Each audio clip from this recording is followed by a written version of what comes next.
Innovation na makambo ya mpepo tope aviation na RDC. Compagnie africaine d'aviation CAA na mokuse alela yango minu na nenga kosakana tedi et commandé domaine na ye. Après réception, il y a premier Airbus A330, oyo CAA yaka nango, mikolo eleki, yango nde suki saka masolo, ndi melangai mwana Kongo que CAA a outil lisusu ko bambo la koko na botu, na domaine aérien, avec arrivée P réception, il y a deuxième avion esika Airbus A330. Ah! Airbus A330, deuxième frappe yango yo, ya mokwake na mapate RDC, ya boebon di melangai que mon côté na terrain po ezalana nute et comme les lontimba nanzuzi veut dire mapasa Airbus A330 ba avion ya mokwake ya liboso yaka yango yo bozwa lix ezanango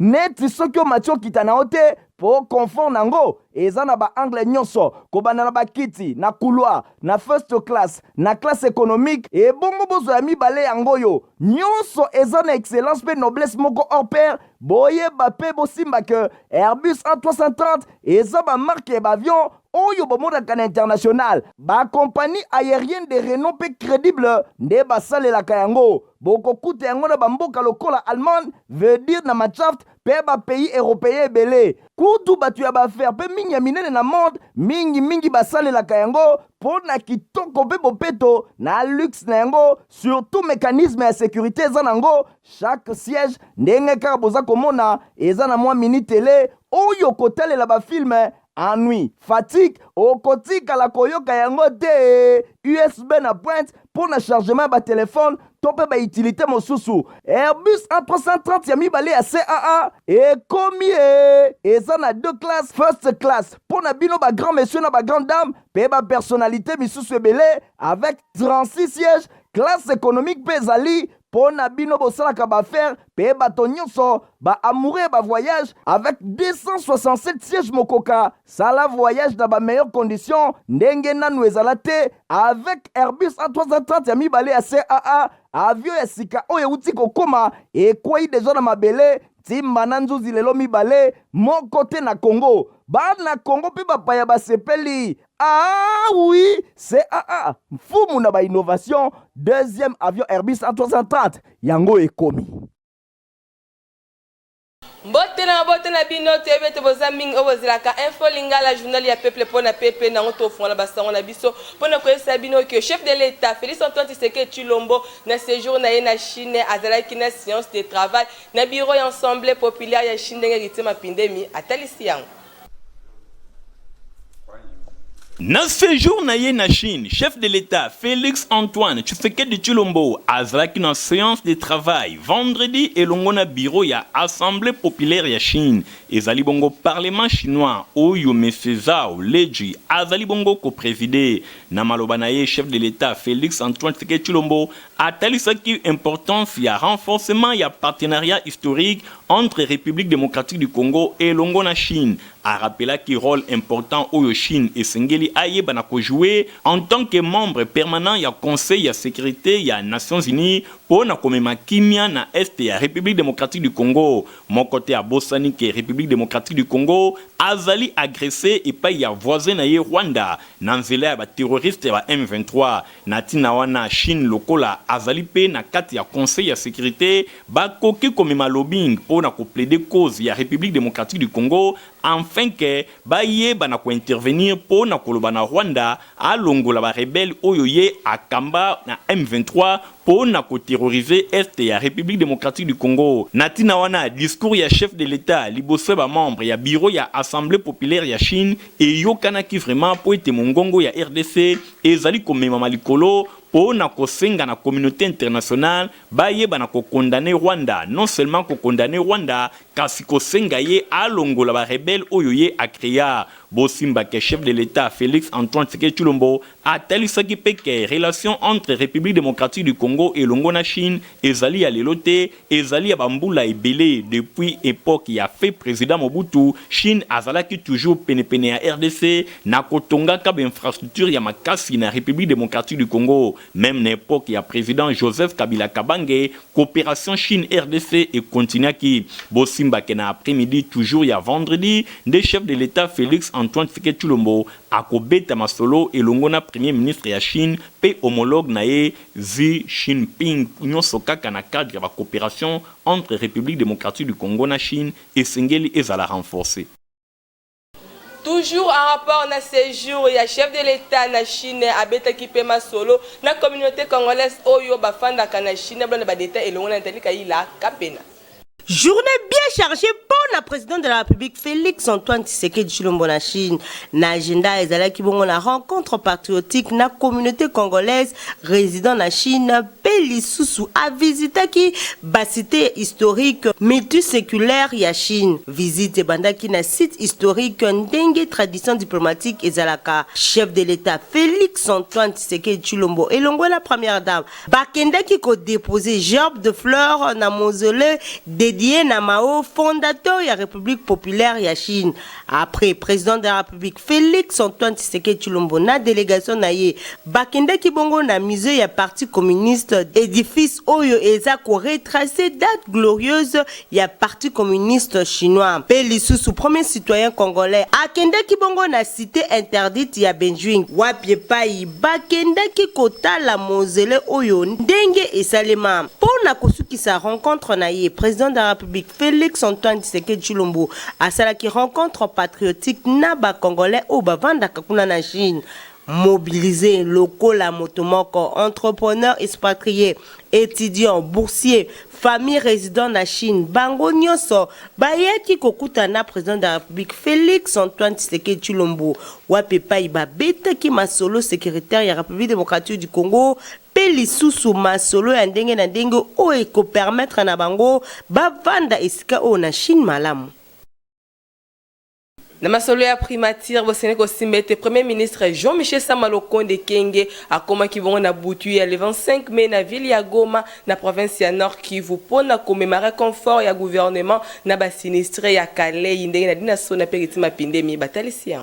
Premier ministre Jean-Michel Samalukonde a komaki na butu ya le 25 poto koma le 26 mai 2023 na Goma, chef lié ya province ya Nord Kivu, pour na commémorer confort ya gouvernement et pas ya ba sinistre ya Kale. Chef ya gouvernement azalaki na tête ya mission humanitaire moko mixte gouvernement parlement boendenge chef de l'État Félix Antoine Tshisekedi Tshilombo alingaki pour na commémorer ba solution sociale et sanitaire et pas ya population ya parti o ya territoire national victime ya inondation. Nangambu ya ba infrastructure ba sangeli koyeba ke contribution ya OVD pe ba génie militaire ezalaki pona ko accélérer processus ya kofongola RND boye na descente na ye na avion ayambamaki epai ya ba autorité locale na tête na bango gouverneur militaire ya Nord Kivu lieutenant général Constandi Makongba boye liboso ba panzisango premier ministre a déclaré ki boye ezali nanu liboso aye na instruction ya son excellence président de la République Félix Antoine Tshisekedi Tshilombo ndenge bato nyonso bayebi to connaîtra ki na zone oyo sinistre moko ya makasi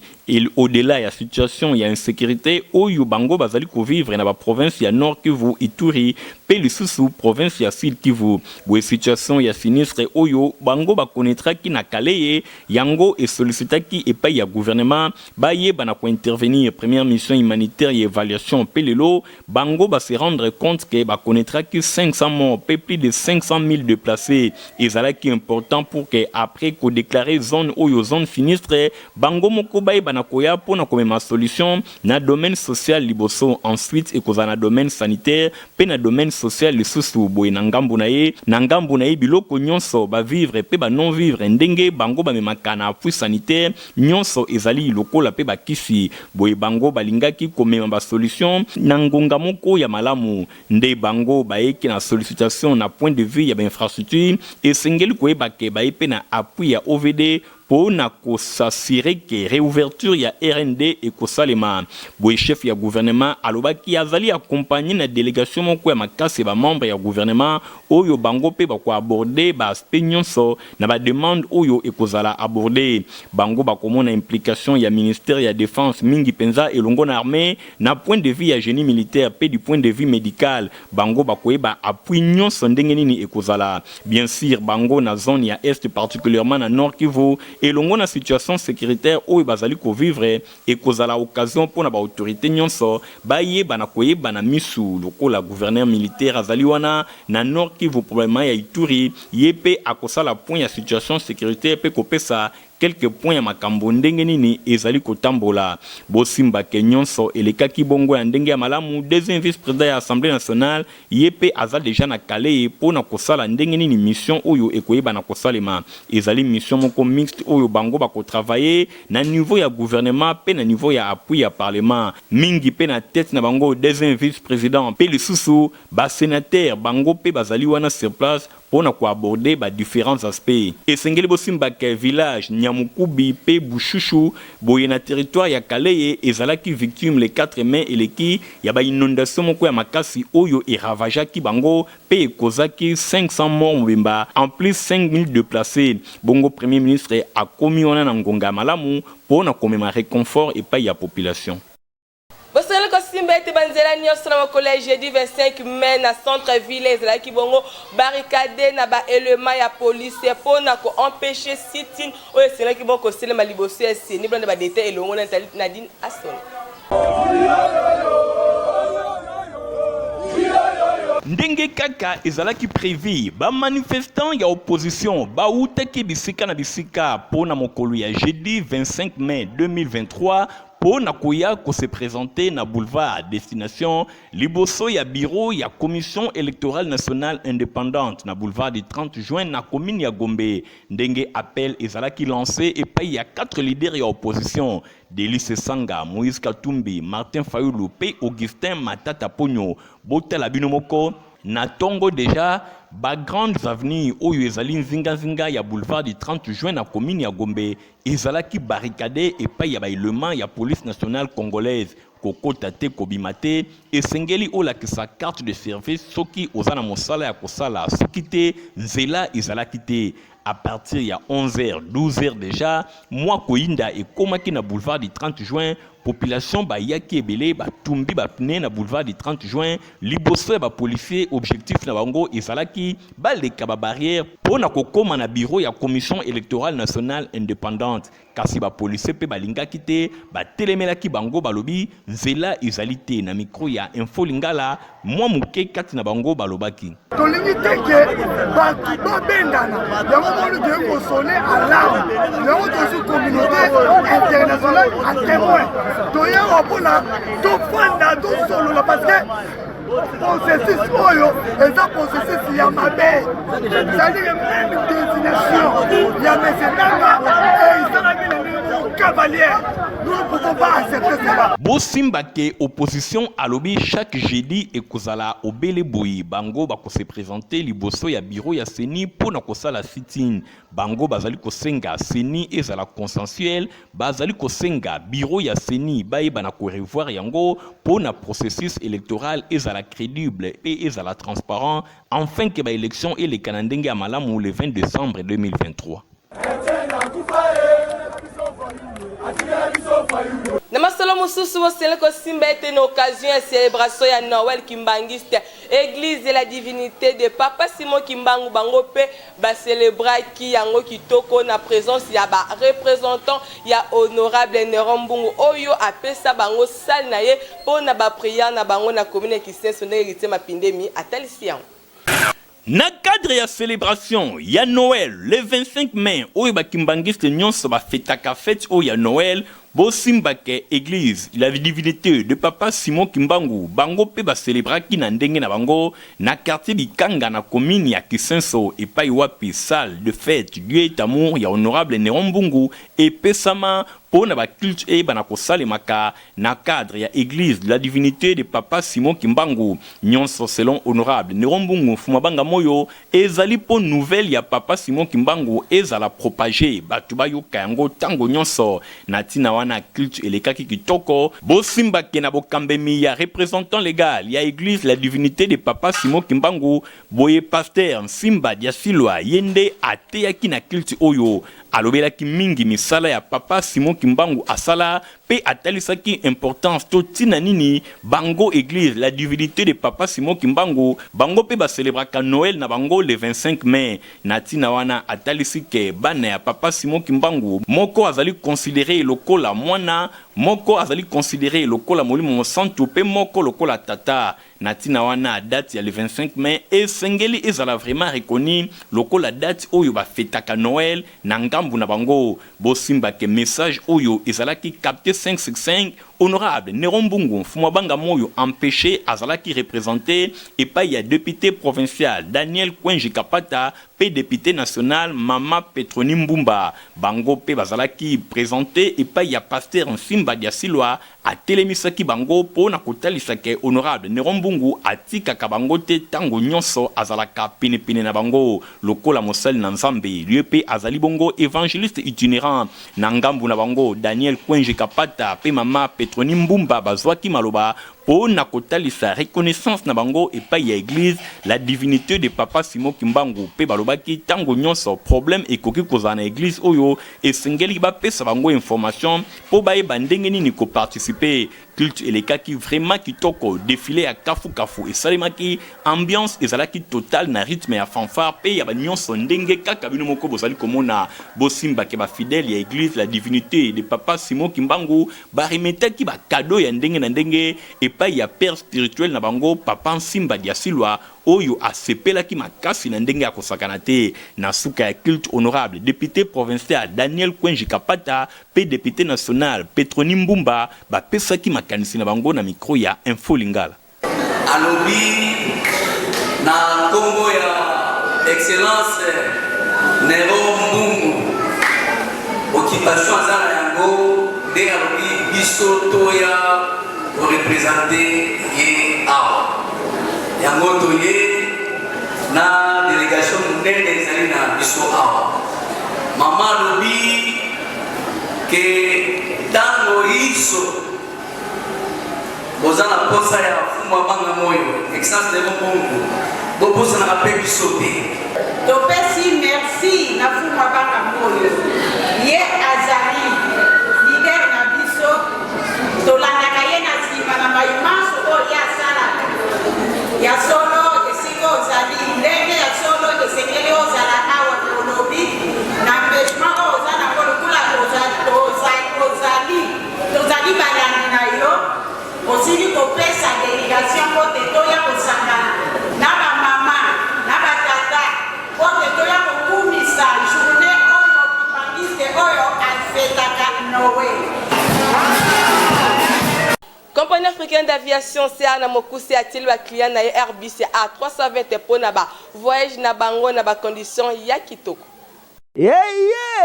Innovation na makambo ya mpepo tope aviation na RDC compagnie africaine d'aviation CA na mokuse alela yango minu na nenga kosakana te di et commandé domaine na ye après réception ya premier Airbus A330 oyo CAA yaka nango mikolo eleki yango nde sukisaka masolo ndimela ngai mwana Kongo ke CAA auti lisusu kobambola kokodikoko na ebotu na domaine aérien avec arrivée pe réception ya deuxième avion ya sika Airbus A330 Airbus A330 deuxième frappe yango yo ya mokwake na mapate RDC ya boebondi melangai ke mon côté na terrain po ezala nanu te ekomi lelo ntimba na nzuzi veut dire mapasa Airbus A330 ba avion ya mokwake ya liboso eyaka yango yo bozwa lux eza nango neti soki omati okita na yo te po confort nango eza na ba angle nyonso kobanda na bakiti na couloir na first class na classe économique et bongo bozwa ya mibale yango yo nyonso eza na excellence pe noblesse moko hors pair boyeba pe bosimba ke Airbus A330 eza ba marque ya avion oyo bomonaka na international ba compagnie aérienne de renom pe crédible nde basalelaka yango bokokuta yango na bamboka lokola Allemagne veut dire na Machaft pe ba pays européen ebele kutu batu ya baaffaire pe mingi ya minene na monde mingi basalelaka yango po na kitoko pe bopeto na luxe na yango surtout mécanisme ya sécurité eza nango chaque siège ndenge kaka boza komona eza na mwa mini télé oyo kotalela bafilme ennui, fatigue, okotikala koyoka yango te. USB na pointe pour le chargement ba téléphone, tope ba utilité mosusu. Airbus A330 ya mibale ya CAA ekomi eza na 2 classes, first class pour na bino ba grand monsieur na ba grande dame, pe ba personnalité misusu ebele avec 36 sièges, classe économique pe ezali pour na bino bosalaka ba faire pe bato nyonso ba amoureux ba voyage avec 267 sièges mokoka. Sala voyage dans ba meilleures conditions ndenge nanu ezala te avec Airbus A330 ya mibale ya CAA. Avion ya sika oyo euti kokoma ekwei deja na mabele timba na nzuzi lelo mibale moko te na Congo. Bana Congo pe bapaya basepeli. Ah oui, CAA mfumu na ba innovation. Deuxième avion Airbus A330 yango ekomi. Na masolo ya religion bosel ko simba ete Congo pour Christ CPC na mokuse elongo évangéliste international Jean-Oscar Kiziamina bazabo kolenge la campagne d'évangélisation na stade de Martyr Kobanda Bongo Kobanda vendredi 18 et dimanche 20 août 2023 et kozala bongo le sambo pona mabota pe pona mboka une fois de plus Nathalie Kaila Kapena. Aïe ndeko ya Congo. Est-ce que Soyoki Sango ya CPC 2023 Congo pour Christ avec l'évangéliste international Kiziamina Kibila Jean-Oscar, l'homme de Dieu, l'homme de feu. Yoka CPC 2023 grande campagne d'évangélisation et de guérison miracle. Kanga date malamu du vendredi 18 au dimanche 20 août 2023 à partir à 12h Ngenga dans stade de Martyr. Et c'est le seul rendez-vous. Il y a prière pour la mboka, et prière pour la famille. Blocage, stérilité, paralysie, malade et oumeli. L'évangéliste international Kiziamina Kibila Jean-Oscar à lobby. Si ton Dieu est mort, et c'est le mien pendant 3 jours à CPC 2023 dans le stade des Martyrs. Kobo Sanate, conférence des ministres, des serviteurs et servantes de l'Éternel du 15 au 17 août 2023 dans le quartier général. Il y a ministère la puissance du nom de Jésus-Christ. Oyo et Zoami na croisement Capella et chaussée de Guimoueza numéro 8. Quartier Yolo Sud, commune à Kalamou, référence Maître Taureau. Ah! Bon à CPC 2023, Gana Zangate.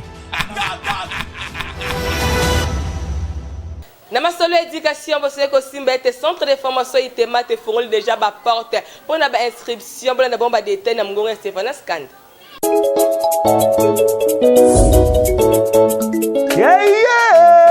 Ya koyekola nani aloba esiledi yokela nde eloko yo. Institut technique de météorologie itemati na mokuse oyo ezomi na kati ya istandolo bazali kobengisa bino nyonso baamoureux ya technique baingénieur mpe baeleve oyo basilisa na bainstitut technique kasi balingi korenforce bakapasité na bango. Itemati ndolo attire na disposition publique centre de formation à courte durée na badomaine oyo électricité automobile, installation de centres solaires, surtout pour na bino batu ya ba province na Congo profond bobanga na bino te yaka koyekola awa ndenge nini ba installaka ba panneau solaire bazali pe na informatique théorie na pratique elongo na ba labo na bango moko ya mokwake réseau et maintenance électronique awa bokoyekola rebobinage système embarqué vidéosurveillance bokozwa pe ba cours anglais oyo ekoki kozanga te di bosimbake baformation ekobanda lundi 15 mai 2023 veut dire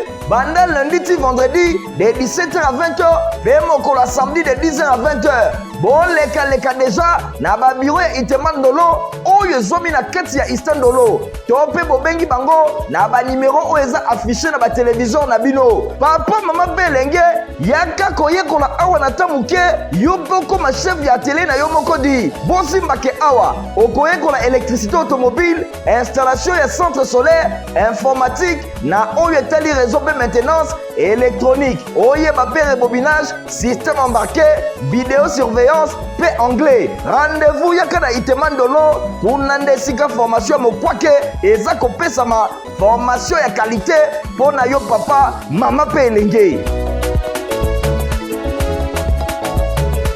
Na masolo ya santé bosena ko simba ete potopoto malonga pona bana bina ezali kaka moko na kombe ya Protiva pe yango ezali na ko kipe acheter mukolo pe mona kokina ya komela yango une fois de plus Stéphanas Kande. Yena zoko ya bien bébé pro azoko ya bien po ayeka Protiva bongo bébé ni pipi c'est etumba na pota ndeko na malika mini mo ezolela makasi bo ezoyoka ntina balabala yeka boye alia na pasi mwana oyo mwana kolia la pasi te eske biloko azolia oyo azosepela nango tala bébé pro ye aliaka kaka Protiva bandiku naza kupesa bino Jean-Pierre ya mwana oyo bébé pro banda kuma kuria aliaka kaka Protiva butala ekole linai Protiva kitoko na miso elengi na munoko misala na nzitu ya bana pona société ya santé ya bana esengeli baliaka potopoto Protiva tala lelo yo bébé pro akoli malamu po aliaka potopoto Protiva bina kuna chimagate aha bitsonya zoto bina dansa ba bébé toke baya bayango chante kitoko nzoto makachi mboka mobimba echite ingiyo ha Protiva potopoto kitoko pona ba bébé pro. Mariage pour la vie, ma vie na mokusi ezalaka présenté par moko révérend pasteur Michel Lengakunga ezali bon magazine ezali bon kosunga ba marié pe ba fiancé une fois de plus c'est Nathalie Kaila Kapeni.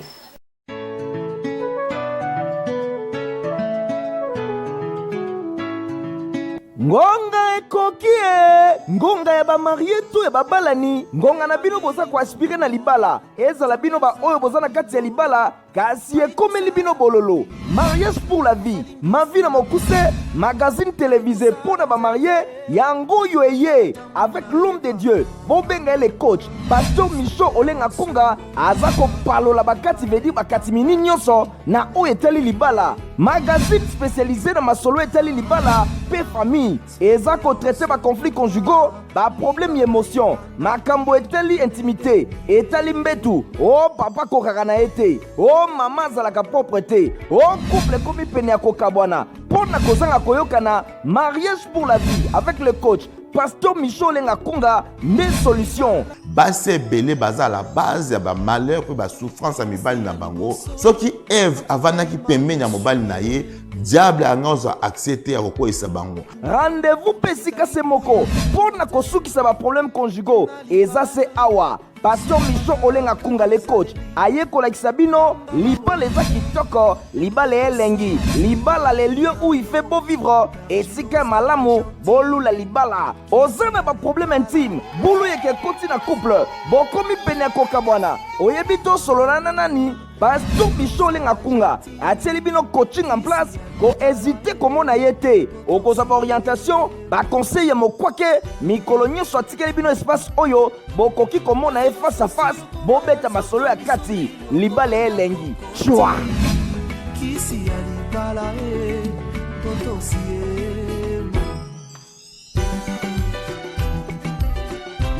mwasi mosusu yokobala nzoko misomeli wana pono